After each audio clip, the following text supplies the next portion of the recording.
Hi guys, it's Lori. How you doing today? Today I wanted to talk a little bit about empowerment and relationships. There's so many people today that are hurting over relationships. I talk to people every day and there's something with so many people. And I think there are a lot of negative people out there. There are a lot of manipulators. There are a lot of uh, we label everything now: narcissistic personality disorder, borderline personality disorder, bipolar, social anxiety disorder. Uh, I'm not taking away from people who truly have a disorder or a mental illness, because absolutely those do exist. But I think today it's almost a crutch. People can say, oh, well, I have borderline personality disorder, almost as if to say, well, it's okay that I do that. Or, he's a narcissist, or whatever the case may be. They use it to justify their actions. It's not okay. It's not okay. So if you're in a relationship with somebody who gaslights you, and gaslighting is basically a form of persistent manipulation that makes the other person, the victim of it, start to doubt their own sanity, start to doubt their own ability to remember, start to doubt, anything about themselves. For instance, your gaslighter will do something or say something to you, start an argument, and then a week later you're like, well, remember when we were talking about this? I didn't say that. I never said that. I don't know what you're talking about. Or, no, no, no, that's not the way it is, and it comes down to control. So if you're in just put it this way: if you're in a relationship where you feel like you cannot be yourself, where you feel like you're not good enough, where you feel like you're always doing something wrong, um, if in you should be cherished in a relationship, male or female. Women tend to need to be cherished and loved, where men need to be respected. And they need to be loved too, but just in general, just speaking in generalizations, that's how men and women kind of operate. So if those things aren't happening, you're in the wrong relationship. And you don't need to play the blame game. Another thing that I notice some people do in the day and age of social media, they will post things just like saying half of what they mean and expect people to say, what's the matter? And then when people do say what's the matter, they go, oh, why does everybody want to know my business? Have you ever seen somebody like that? Or some people need constant chaos. They'll say, oh, I don't like chaos, I don't like drama, and they create it in their life all the time. Ever met somebody like that? And what happens, I think, people that are like caregivers or givers in general are attracted to people like this, especially if you're unhealthy, if your soul wounds are um, coming to the surface, or if you're in a vulnerable state, then you're even more attracted to these people. And you initially, they're great. Nobody, let's put it this way: most people, unless you're absolutely a sociopath or a psychopath, which even so, even more so, I shouldn't even say that, because sociopaths are really good at hiding things, but most people are on their best behavior. They got their best mask on when they first meet. The first beginning of a relationship is like your adrenaline's pumping. You've got all kinds of, endorphins going. So it's hard to pay attention. It's hard to pay attention to what's really going on. But look at the signs. And I think what the biggest way to avoid a negative relationship is to make sure you're secure in yourself. What are you willing to accept? What are you unwilling to accept? What are you willing to bend on? What are you unwilling to bend on? I hear so many people say, oh, I want a relationship, but I'm not doing this. Let me tell you, a relationship, whether it's a friendship, a working relationship, a marriage, there's compromise involved. What are you willing to bend on? And you should never compromise your morals. You should never compromise your beliefs. You should never compromise the true you. Don't compromise your integrity. You know what I mean? So, if somebody, I remember once I had this friend, this is actually how we became friends. Um, her significant other wanted her to do sexual things that she wasn't comfortable with, such as bring in other people, that sort of thing. Play violent games. She wasn't interested in that, but felt so compelled to please him because she felt she was going to lose him. And it wasn't until she came to the realization um, that she needed to stand in her own truth. And it's not until she started working on self empowerment that she saw these things. Now, don't get me wrong, I'm not saying to be a narcissist yourself. And one of the, I have a really hard time with people who say, take care of yourself first. Now, I understand the concept. I know that if we are not healthy, we cannot provide for another person. I understand that. But there's a fine line there. Yes, we should be healthy. We should know what we want. But if you're saying, well, I can't help you because I might not have, that's not coming from a healthy position, okay? But if you know what you want, so many people go into relationships not knowing what they want. They just want someone in their life, just someone in my life. I don't want to be lonely anymore. Oh, I want a good looking person. Well, looks fade, okay? I want him to make a lot of money. That could change. He could lose his job. He could get in an accident and never be able to work again. Money's not everything. You could have all the money in the world with an abusive person. He kills you. Was it worth the money? He kills your children. Was it worth the money? You see what I'm saying? So sit down first and foremost and say, what do I want?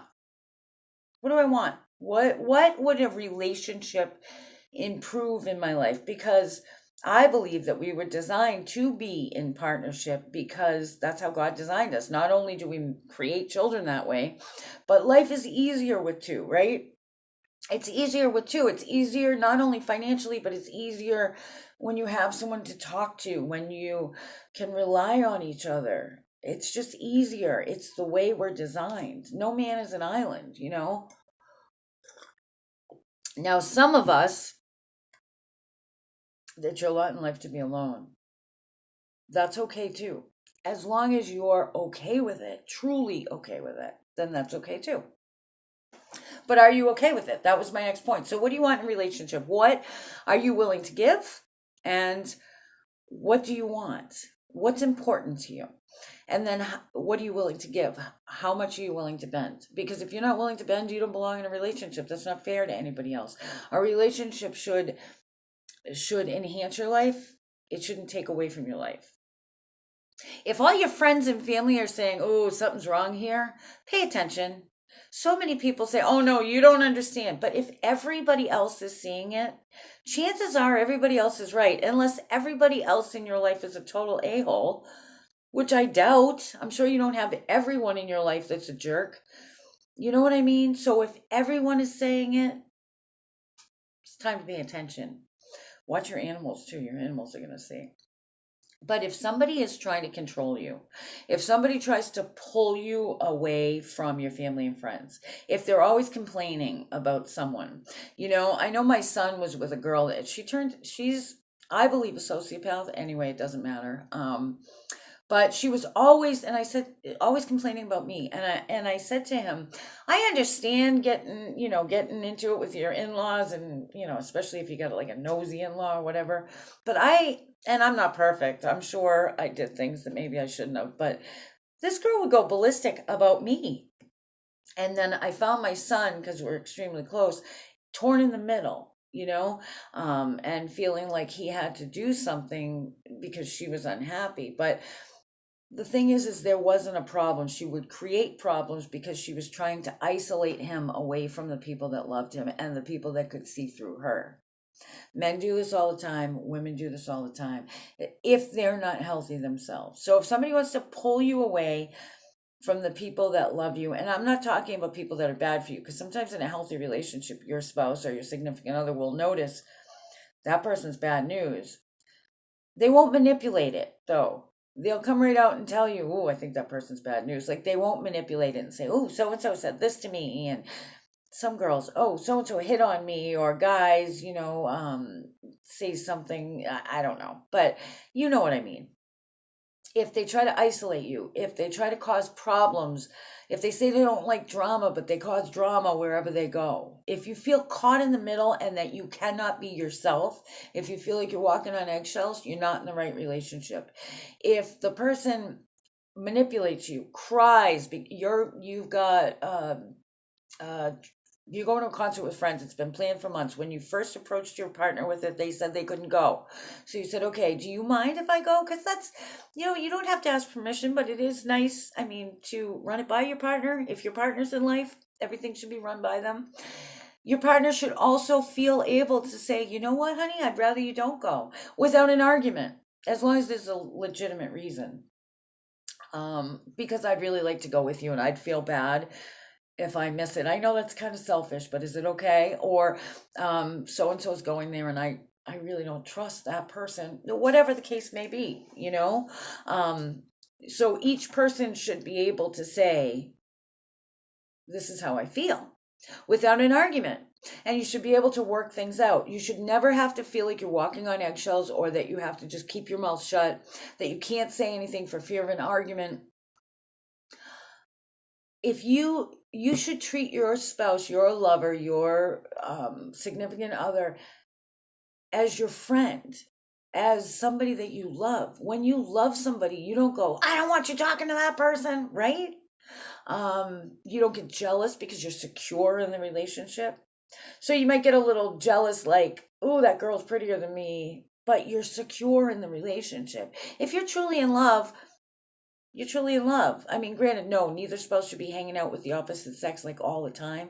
But if you've got like a friend or something, there should not be this, you can't talk to that person on Facebook. I saw you talking to them on Instagram. All that stuff is manipulation. So, number one, know what you want in your life. Know what your goals are single-handedly. Know what your goals are. Know what's important to you. Know where you want to go. Number two, know what you want in the other person and make sure that they're in sync with what you want. If you like hiking and stuff and this person can't stand to go outside, maybe you don't belong together. If you want to move up and be successful and this person would rather just stay in the place where they're at, maybe you don't belong together. So, know what you want, know who you are. Know where you're willing to bend and where you are not willing to bend, because every relationship you must bend. If you feel like you need to take control over this person and tell them everything to do, it's not the right person for you. You're both going to be miserable. Know who you are. And you know what? If you're not willing to bend, be honest with yourself and say, I'm not willing to bend. Right now is not a good time for a relationship with me. But if I really, truly want that relationship, okay, I'm willing to bend. Does that help a little bit? I just wanted to be quick about this. Finding the perfect relationship. I honestly believe that as long as you are, you have the same interests and you're both decent people. Nobody's a sociopath. Nobody's a whatever the labels are. I really hate labels, and I know I'm not taking away from true mental illness, because I know that some people are truly mentally ill. But I also think that in today's society, we lean on labels too much, and it gives people an excuse, or they fall back on it for their negative behavior, and they justify it with it, and they use it as their own crutch or their own weapon, and that I'm against.